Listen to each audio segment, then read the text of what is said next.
Apresenta. Débora, João e Rafa. Aí olha pra câmera e fala você, Gabi, fala. Não, eu vou falar com não. Acústico Nova Friburgo apresenta Débora, João e Rafa cantando Borboleta de Vitor e Léo. Cala a boca! Cala a boca! Cantando Borboleta de Vitor e Léo. Porra. Deixa eu comer.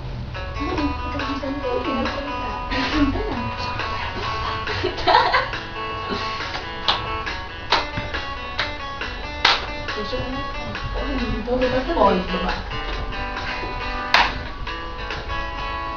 Quando eu estiver, vou falar. Percebo que o tempo já não passa, você diz que não tem graça.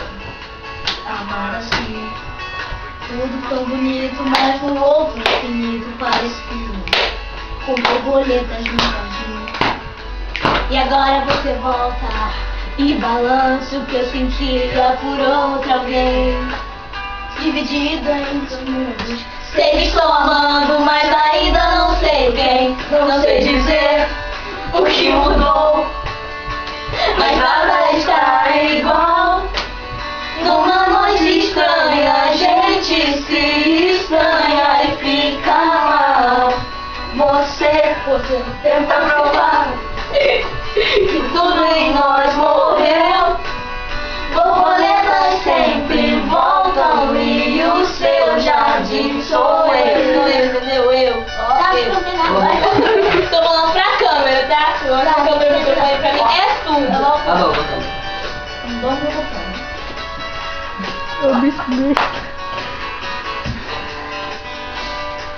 esquecendo.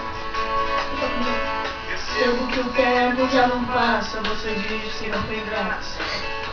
Amar assim foi tudo tão bonito, mas no outro infinito parecido, com borboletas no jardim. E agora você volta e balança o que eu sentia por outra alguém, dividida entre os mundos. Sei que estou amando, mas ainda não sei quem. Não sei dizer o que mudou, mas nada está igual. Numa noite estranha, a gente se estranha e fica mal. Você tenta provar que tudo em nós morreu. Borboletas sempre voltam e o seu jardim sou eu. O que mudou não está igual. Numa noite estranha, a gente se estranha e fica mal. Você tenta provar que tudo em nós morreu. Borboletas sempre voltam e o seu jardim nunca mudou.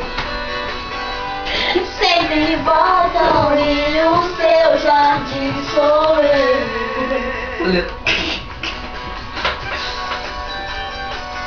Não, eu sou o violão.